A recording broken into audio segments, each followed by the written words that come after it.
오늘은 베드로의 신앙 고백이라는 제목으로 말씀을 나누겠습니다. 18절 보시면 예수께서 따로 기도하실 때에 제자들이 주와 함께 있더니 물어 이르시되 무리가 나를 누구라고 하느냐. 예수님의 기도는 중요한 사건들과 연결되어져 있어요. 누가복음 제가 이제 말씀을 다 여기 기록해 놓았는데 누가복음 3장 21절에 보시면 백성이 다 침례를 받을세 예수도 침례를 받으시고 기도하실 때 하늘이 열리며 하늘이 열렸다고 그러잖아요. 우리도 하늘문이 열리면 기도할 때 하늘문이 열리면 성령께서 우리에게 이제 말씀의 문이 열리는 거예요. 말씀의 문이 열려요. 그래서 하나님의 계시가 임하는 거란 말이에요. 여러분들이 정말 제가 계속 말씀드리는 거지만 인생이 확 뒤집어지는 시기는 언제냐면 하나님의 계시가 임할 때예요.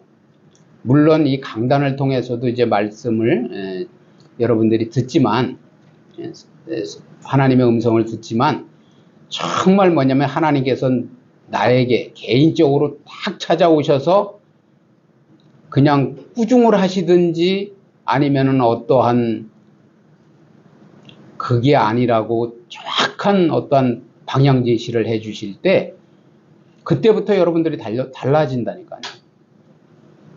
그거를 진짜 빨리 경험하셔야 돼요. 한 번은.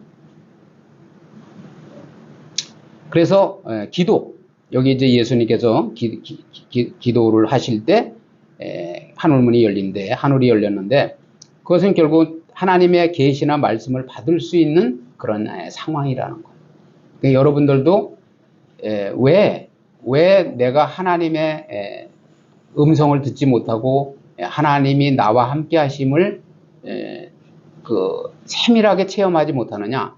아직까지 뭐냐면은 성령께서 내 삶의 주인이 되도록 나를 버릴 건 버리고 내려놓을 건 내려놓고 맡겨야 되는데 아직까지도 나의 아집이 있는 거야. 아집. 응? 이 아집이라는 게 뭐냐면 육성적인 그 마음이 나한테 너무 크다는 거예요. 누가 왜 이렇게 코치를 해주잖아요. 코치를 해주는데 나도 똑똑해. 나도 배울 만큼 배웠어. 나도 알 만큼 알아. 당신의 그 코치 필요 없어. 그렇게 하잖아요. 그러면 뭐 그 사람이 얘기해 주겠어요? 해주고 싶겠냐고요. 오히려 얘기해 줄 때 막 대적을 하고 멸시를 하는데 누굴 가리키려고 들어 지금? 이렇게 하는 사람이 있어요. 저는 너무나 뭐냐면 신앙생활을 하면서 아주 그냥 생고생을 몇십 년 하고 나서 이제 하나님의 음성을 듣고 나서 이 말씀을 이제 막 그냥 미치듯이 배우고 그리고 이제 조금 깨달아가지고 이제 옆 사람이 또 그런 삶을 살더라고.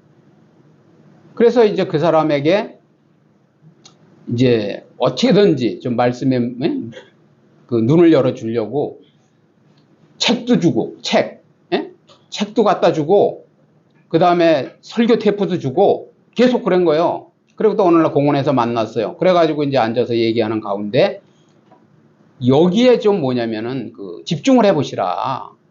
그랬더니 왜 나를 가리키려고 들어요? 그러더라고.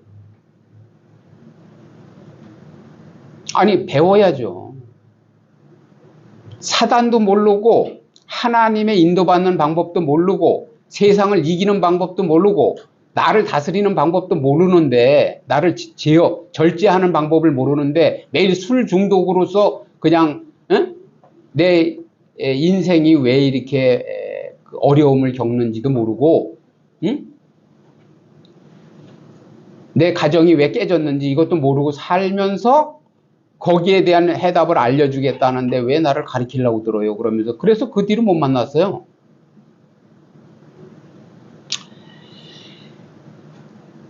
여기 이제 6장 12절 보세요. 6장 12절.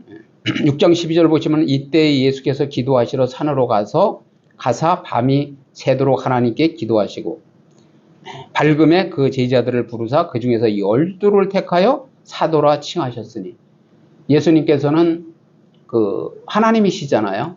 그런데도 12사도를 택할 때 당신의 마음대로 택하지 않으시고 뭐냐면 하나님께 기도하시고 그 제자들이 하나님에게 귀하게 사명에 따라서 적재적소에 잘 그 사명을 감당하고 쓰여질 수 있도록 기도하시고 택했다는 거야. 그리고 뭐냐면은 그 하나님께 미리 기도했다는 거예요.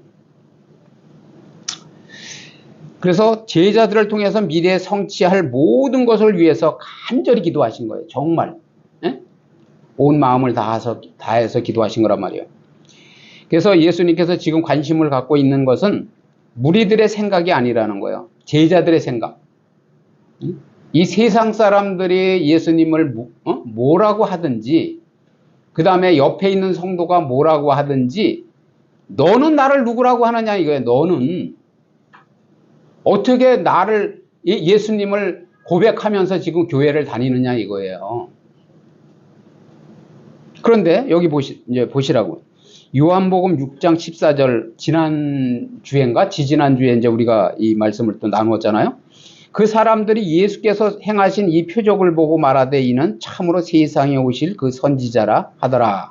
15절 그러므로 예수께서 그들이 와서 자기를 억지로 붙들어 임금으로 삼으려는 줄 아시고 다시 혼자 산으로 떠나가시니라. 왜 떠나가셨어요?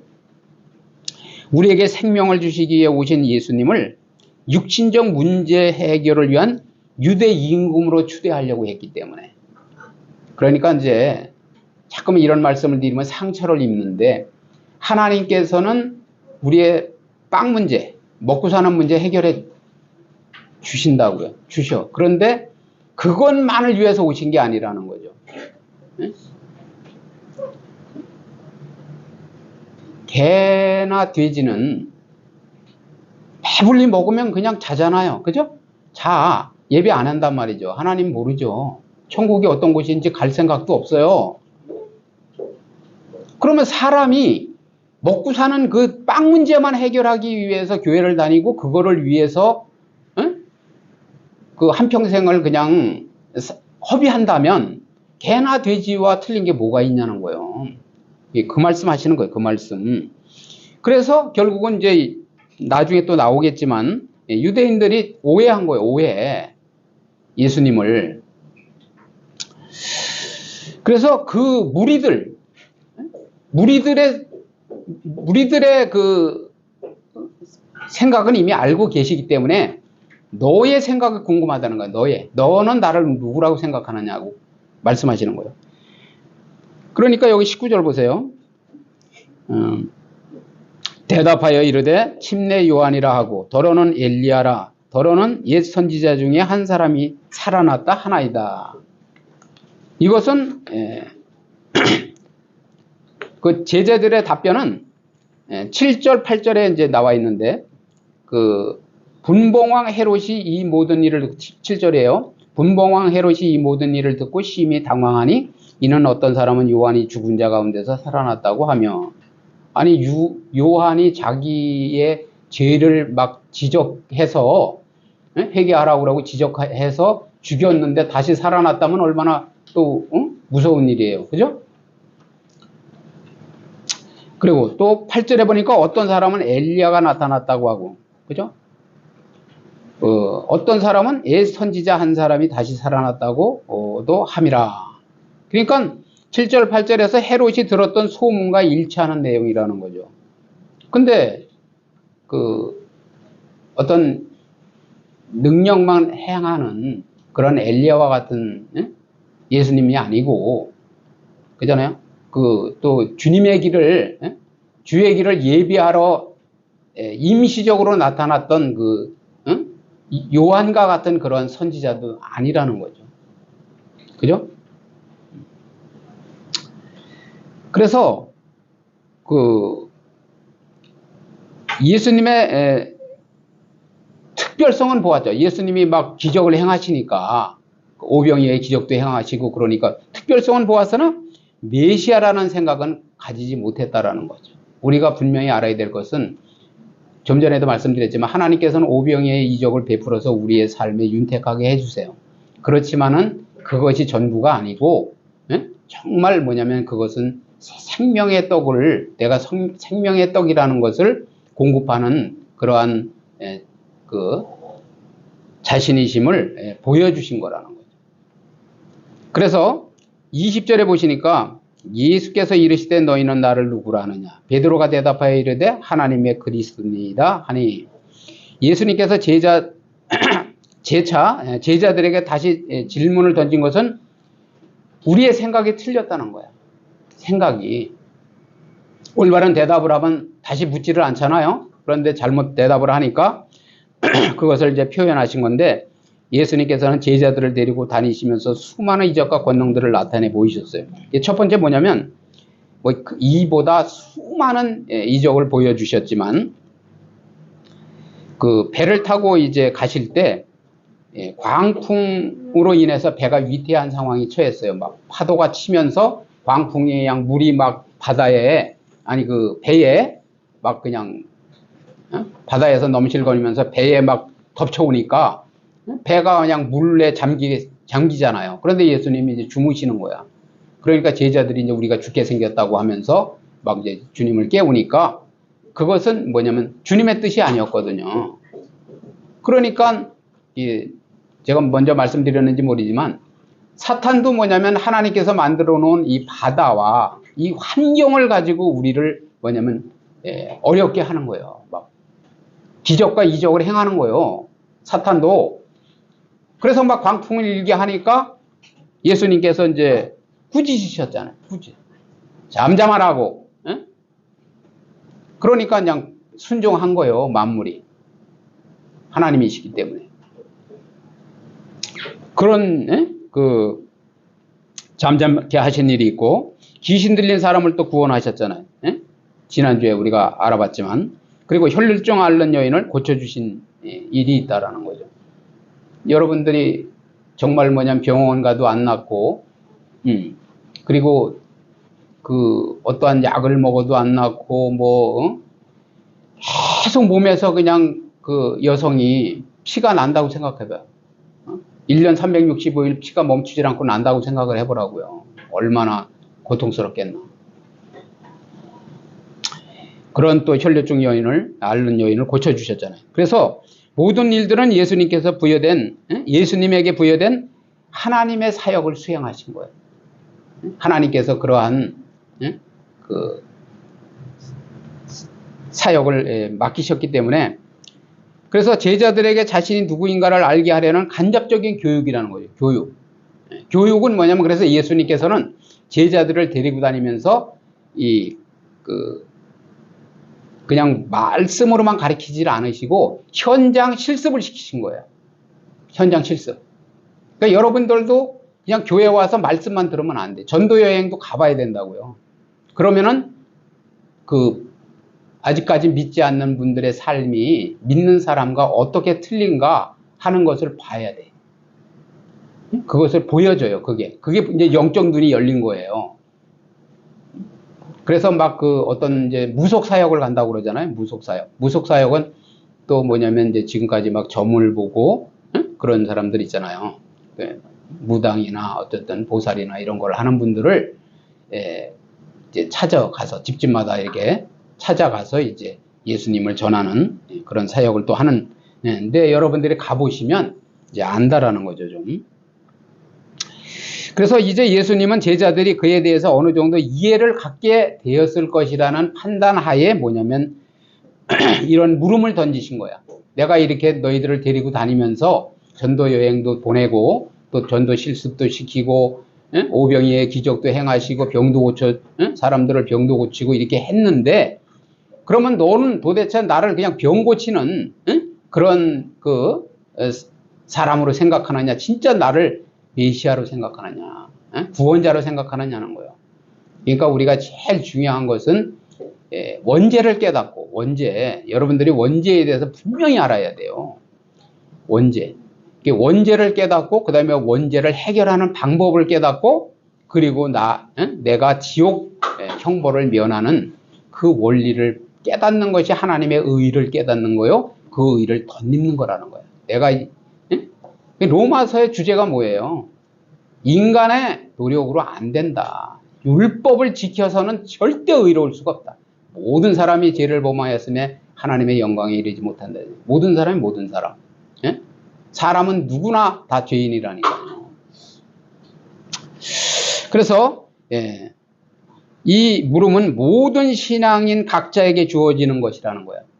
누구나 할 것 없이 공개적으로 주어지는 질문이라는 거예요. 그래서 공개적인 신앙 고백의 요청이라는 거죠. 요청. 그래서 즉 다른 사람들이 이렇게 생각하고 어떻게 생각을 하고 말을 하든 그것과 상관없이 옆 사람이 어떻게 고백을 하고 어떻게 그 생각을 하든 상관없이 너는 어떻게 생각하느냐 이거예요. 나를 어떻게 알고 교회를 다니느냐 믿느냐. 24절 보세요. 누구든지 제 목숨을 구원하고자 하면 잃을 것이요 누구든지 나를 위하여 제 목숨을 잃으면 구원하리라. 이 말씀이 참 여러분들이 깊이 깨달으셔야 돼요. 자기의 삶을 고집하는 사람, 즉 자기를 부인하지 못하고 자아의 범주 속에 파묻혀서 일신상의 부귀영화만을 위하여서 주님을 생각하는 자는 도리어 자신의 목숨을 잃게 될 것이라는 거예요. 그래서 누구든지 나를 위하여 제 목숨을 잃으면, 그죠? 나는 예수님을 부인할 수 없다. 배반할 수 없다. 그렇기 때문에 죽음이 두렵지만 목숨을 내놓는 거예요. 그러면은 오히려 얻는 거죠. 예수님께서 가르쳐 주신 삶의 방식을 거부하는 자는 교회의 핍박과 순교의 시련이 올 때 육신의 생명은 보존할 수 있겠죠. 만약에 부인하면. 그죠? 그러나 보존할 수 있을지 모르나 최후의 심판 때 진정한 생명을 잃게 된다는 거예요. 새롭게 시작되는 하나님의 나라의 삶을 누릴 수 없게 된다는 말이라는 거죠. 진리를 위해 세상에서 소중하다고 여겨지는 것들도 기꺼이 포기할 때, 진리를 위해서 세상에서 소중하다고 여겨지는 것들도 기꺼이 포기할 때 그것은 진정한 의미에서 잃음이 아니고 얻음이라는 거죠. 잃는 것이 아니라 얻는 거예요. 보너스로 얻는 거예요. 그리고 이런 역설적 진리를 깨닫는 사람만이 예수님의 참 제자를 할 수 있는 거라는 거죠. 25절 사람이 만일 온 천하를 얻고도 자기를 잃든지 빼앗기든지 하면 무엇이 유익하리요. 세상이 제공하는 부와 명예와 쾌락을 아무리 많이 차지하고 누려보아도 자기의 영혼과 본성을 잃게 되면 아무런 소용이 없다라는 거죠. 그러잖아요. 그래서 우리가 천하보다 더 귀한 영혼이라고 하는 거예요. 응? 천하를 다 얻었어. 다 얻었는데 내 영혼을 잃어버려. 내 생명을 잃어버려. 내 영혼을 잃어버리면 어떻게 하겠냐고요. 그러니까 여러분들이 거기에 대해서 눈 뜨셔야 돼요. 그래서 주님의 말씀에 순종하여 자기를 부정하고 십자가를 지려는 사람은 온 천하를 잃게 되고 심지어 자신의 목숨까지도 잃게 될지 모른다. 그러나 그러한 사람은 마지막에 결코 생명을 잃어버리지 않는다는 거죠. 그러니까 이 땅에서 세상의 부귀영화도 잃어버리고 나의 육신적인 생명도 잃어버릴지 모르지만은 예수님의 가르침대로 최선을 다해서 살아내면은 결국은 마지막에는 생명은 잃어버리지 않는다는 거예요. 그러면 거지와 같이 부자와 그 거지의 비유가 있잖아요. 누가복음에 이제 조금 있으면 몇 주 있으면 아마 이제 또 그 말씀을 전해드릴 텐데. 부자는 너무나 뭐냐면은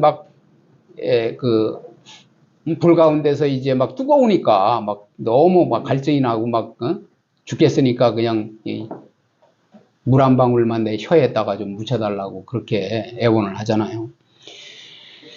계시록 2장 10절 보세요. 너는 장차 받을 고난을 두려워하지 말라. 그죠? 두려워하지 말라잖아요. 볼지어다 마귀가 장차 너희 가운데서 몇 사람을 옥에 던져 시험을 받게 하리니 너희가 10일 동안 환난을 받으리라. 네가 죽도록 충성하라. 그리하면 내가 생명의 관을 내게 주리라. 승리의 관을 주시겠다는 거예요. 승리의 관.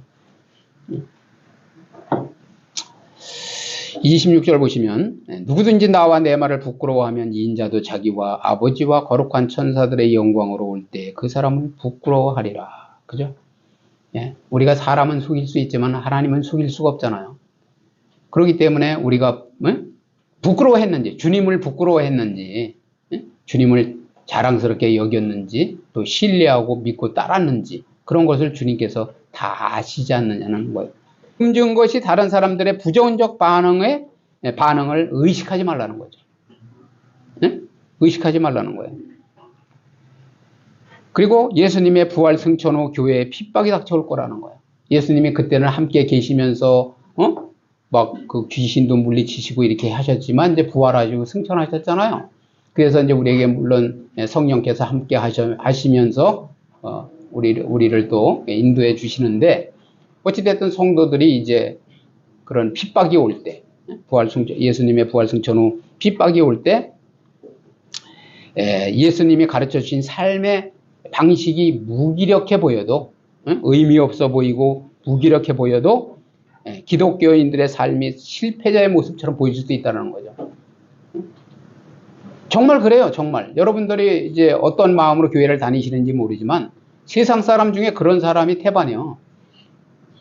저 사람들은 그냥 뭐에 미쳐가지고, 교회에 미쳐가지고, 홀려가지고, 시간 낭비하고, 그냥 돈 낭비하고, 그리고 한평생을 허비한다고. 그렇게 생각하는 사람들이 부지기수예요. 우리에게. 그래서 저 사람들은 실패한 사람들이다. 세상에 즐길 것이 얼마나 많고, 누려볼 것이 얼마나 많은데, 매일 저렇게 가난하게 살면서도 맨날 교회 다닌다고. 그런 사람이 많아요. 근데 여기에 뭐냐면, 그런 실패자의 모습처럼 사람들의 눈에 보인다 하더라도 그것을 부끄러워하지 말라는 거예요. 예수님께서 가르쳐준 삶의 방식을 부끄러워하여 인간적인 방식대로 살았던 사람은 혹 세상을 얻었을지는 몰라도 주께서 재림하실 때 수치스러운 그런 종국을 맞게 된다라는 거예요. 그죠? 우리가 주님 앞에 서는 날이 분명히 있을 거 아닙니까? 그럴 때 창피한 거예요, 이제. 부끄러운 거죠, 부끄러운 거. 왜? 그렇게 수도 없이 강단을 통해서, 성경 말씀을 통해서, 이런 것이 승리하는 삶이요, 이것이 제일 값어치 있는 삶이요, 이것이 영혼을 준비하는 삶이요 하고 다 얘기해 줬는데도 깨달아지지 않으니까는 그냥, 마귀가 유혹하는 대로 거기에, 우리의 어떤 참 행복이 있는 줄 알고, 거기에 성공의 비결이 있는 줄 알고, 그렇게 살았단 말이죠. 그리고 나서 주님을 만났을 때, 완전히 99%가 내가 가짜 성도로서의 삶을 살았다고 생각을 해보세요. 얼마나 부끄럽겠냐고.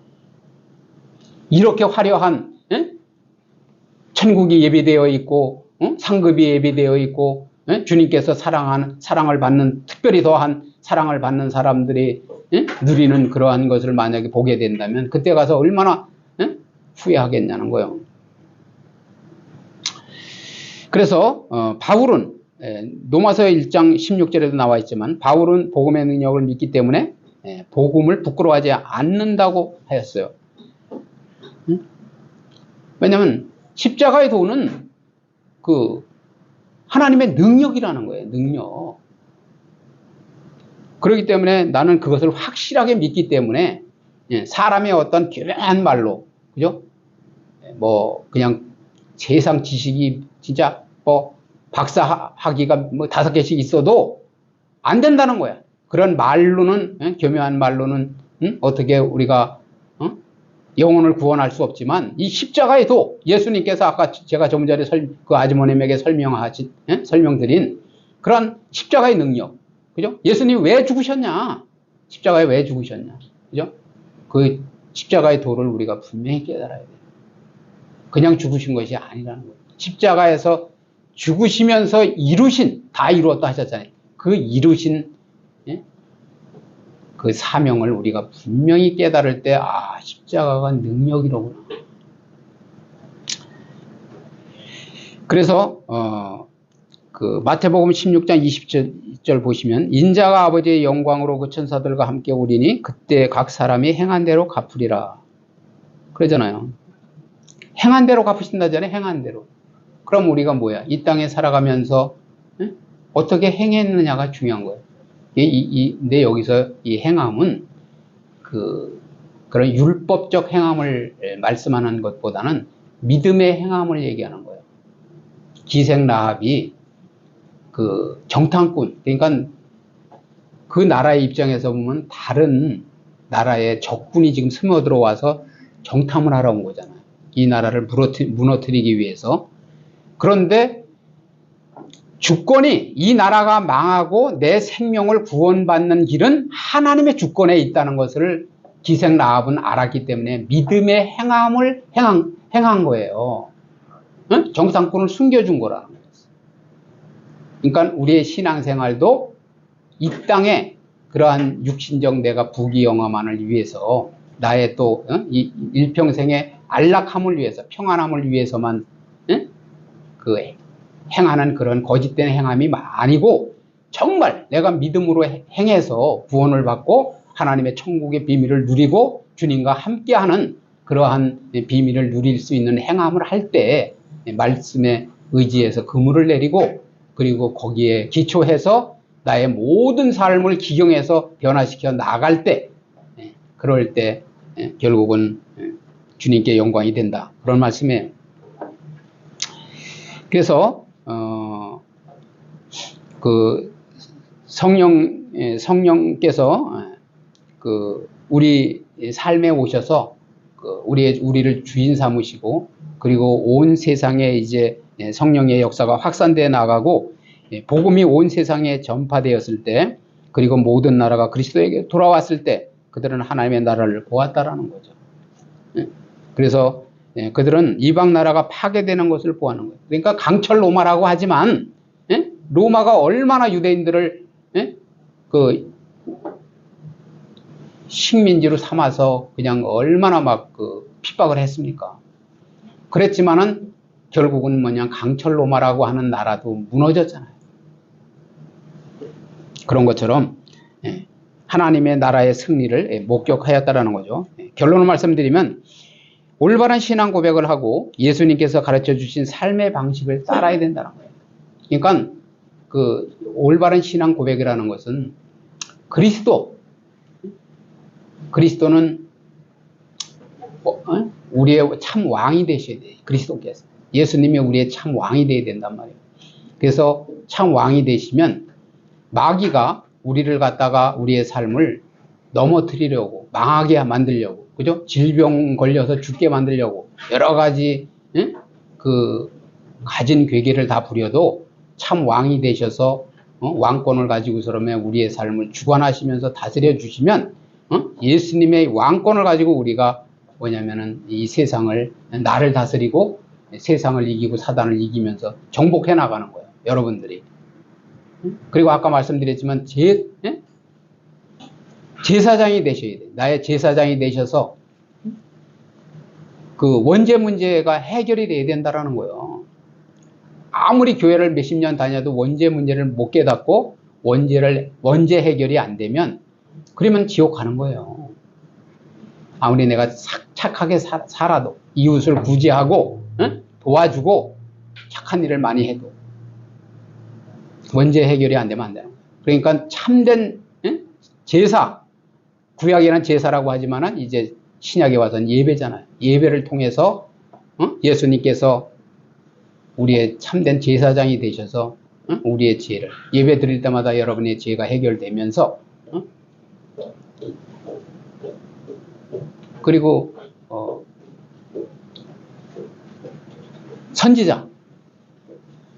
선지자는 뭐냐면 여러분의 보혜사께서 여러분의 스승이 되셔서 성경을 열어주셔야 된다는 거예요. 말씀을 예배를 1000번 드리면 뭐합니까? 말씀이 열려야 될 거 아니냐고, 들려야 될 거 아니냐고요. 그죠? 깨달아져야 될 거 아니냐고. 그러니까 선지자가 되어 주셔야 돼요. 그래서 참 왕과 제사장과 선지자로 오신 분이 그 역할, 삼중직의 임무를 맡고 오신 분이 예수님이라는 거예요. 그래서 나는 주님을 그러한 그리스도의 뜻이 그거예요. 그런데 그리스도로 인정한다, 고백한다. 그렇게 여러분들이 고백하시면서 그 인생과 영혼의 가치를 소모하지 마시라는 거예요. 소모하지 마시고 마지막에 확실하게 생명을 얻는 복된 삶을 사는 저와 여러분의 삶이 되시기를 주님의 이름으로 축복을 드립니다. 아멘.